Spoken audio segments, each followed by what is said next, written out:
Welcome back into another episode of Hefe's World. And if you haven't already, make sure you hit that subscribe button down below. But let's go ahead and get right into today's episode. We're doing the Smackdown review. Smackdown kicked off with none other than CM Punk in his hometown of Chicago. He cut a great promo that was led up to Paul Heyman coming down to the ring. They went back and forth for a little bit, but Paul Heyman was basically telling him Roman will be here later, and he wants to know what that promise is. And um, CM Punk pretty much let him know that he'll let everybody know what the favor is later on tonight when Roman shows up. And he drops the mic and exits. We get a video package for Ray Phoenix's debut, which is up next. Um, Ray Phoenix faces NXT's Nathan Frazier. If you guys never seen Nathan in action, excellent worker, and you're about to see a 10 out of 10 match like I told you. So make sure you guys go rewatch that. As I said, excellent match, great back and forth action.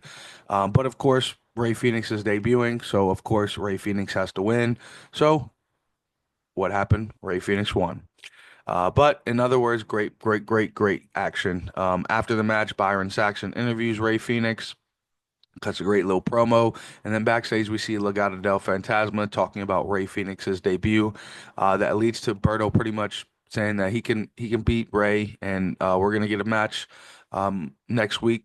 Berto and Ray Phoenix. So that's loading up for next week. Should be a great another 10 out of 10 match that I'm sure Ray Phoenix is going to win and further put a storyline into Legado del Fantasma to break up, I'm sure, at some point here.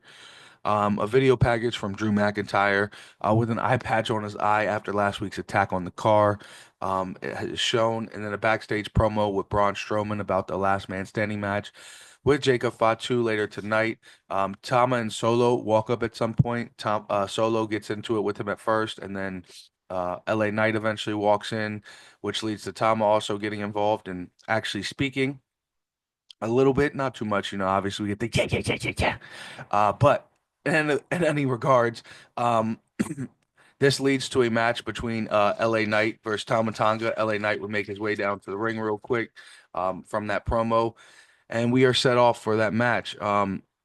Solo is also ringside for the match, but that was no help because the winner, LA Knight, Solo ran in to try and attack LA Knight after the match, but LA Knight quickly got out of the ring.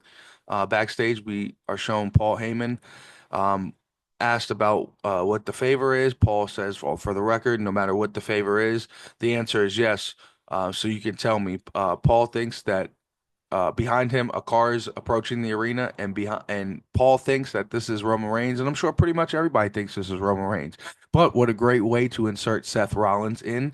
Seth Rollins comes out of the car and says Paul looks horrible.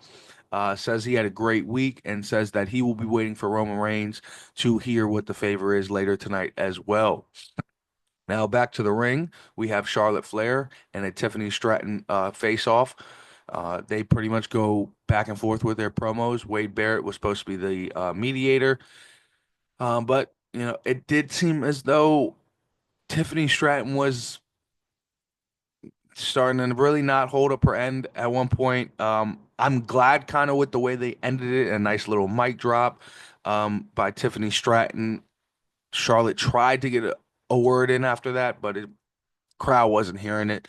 So it was a really good ending. Um, Unfortunately, I had to bring up some real life events, but it was a very good ending for the promo. But Tiffany definitely seemed as though she was stumbling up a little bit. Obviously, it's hard to get in there with somebody of Charlotte Flair's stature. Your nerves are still nerving, no matter who you are. It's definitely a tall task, but she's definitely, in my opinion, holding her own for what it's worth. And this should be a great match between these two women. Backstage or back, yeah, backstage we have a Nick Aldis with a major announcement for the women's tag team division. There will be a gauntlet match going on starting next week to face Liv and Raquel Rodriguez for a match at WrestleMania that will involve some Raw superstars. And then back to the ring, the Street Profits make their way down to the ring, and they get a front row seat for the DIY versus Motor City Machine Guns #1 contenders match for the tag team titles. This was a great back and forth action between these two tag teams that ends with the Motor City Machine Guns picking up the victory here. So we are set for Motor City and Street Profits tag team action. Backstage, The Miz and Carmelo Hayes walk up to Pretty Deadly. These guys go back and forth on a promo, and then back to the ring area. We are set for Meechin. I'm sorry, for BFAB. She comes out with Meechin, and we are set for BFAB versus Naomi. Of course, Naomi wins this match. It's a okay match. I kind of like how they're highlighting BFAB a little bit more. So it is good for her to see if she can resonate with the fans. So hopefully this works. But after the match, Naomi, of course, she grabs a mic. She goes at it and asks where Jade is. Jade immediately appears and attacks Naomi. Naomi would eventually get out of the ring. There's a bunch of security in between them, and Nick Aldis would come out and says it is official: Naomi versus Jade Cargill at WrestleMania. So that match is official. That's followed up by a video package of Damian Priest, pretty much towards the end, challenging Drew McIntyre to another singles match for WrestleMania this year. And then back into the ring area. Nick Aldis brings out Kevin Owens. Kevin Owens pretty much lets the crowd know that he is going to need surgery. We don't know when he'll be back, and there is no WrestleMania match between him and Kevin Owens. So this is obviously a pretty sad storyline. We are only 2 weeks away from WrestleMania. So it's very unfortunate to hear what's going on with Kevin Owens, but I do wish him a speedy recovery, very successful surgery, and all the above. The most high, he spent 20 plus years in that ring, so I know he wants to come back and end it on his own terms, and I hope that he is able to do just that. But Randy Orton's music would hit. He tells um, Aldis would eventually tell Randy that there's no longer a match between them at WrestleMania, which leads to Randy Orton RKOing Nick Aldis to end that segment. Braun Strowman versus Jacob Fatu in that last man standing match is up next. This is a number one contenders match for the United States Championship. If you guys did not watch this match, this was an absolute just all out assault brawl between these two guys. There were a lot of close calls in the match.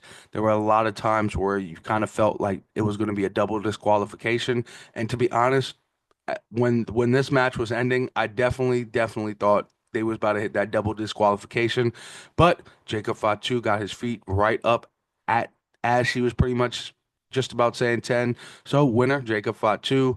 Braun cannot make it back to his feet, although he was almost there as well. Then we get after this match, we get a video replay of John Cena and Cody Rhodes from Monday Night Raw. Then backstage, Paul Heyman is shown again, waiting for Roman Reigns. Back from commercial, Roman Reigns finally arrives, and they make their way down to the ring area. Of course, Roman kicks everything off with telling the crowd to acknowledge him. He asks Heyman if he's here, and then Roman would pretty much ask for CM Punk to make his way down to the ring.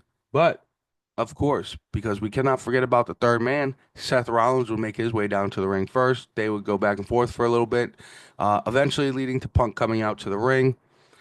And now Punk is down to the ring. All three men are in the ring, and we are now set to find out what this favor is. So CM Punk is cutting his promo, and he pretty much lets Roman Reigns know that he wants Paul Heyman, his best friend, in his corner at WrestleMania. Roman laughs, says that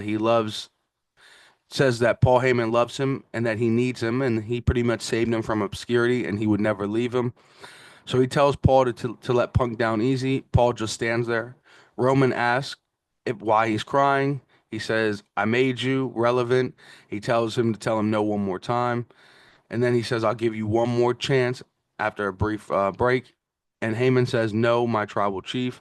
I can't do that. Seth just laughs and Punk goes and attacks Roman Reigns, hits a GTS on Roman, leaves Roman laid out in the middle of the ring. And Rollins and Punk stare down each other face to face to end SmackDown. So SmackDown ends great. I mean, there was a lot of great action leading towards WrestleMania here. And could we be in line for a Nick Aldis return to the ring and to face Randy Orton at WrestleMania now? that could be loading up. Make sure you guys hit that subscribe button down below. I'll hit y'all with some more content down the line. And just remember, this is Hefe's world, and you're just living in it.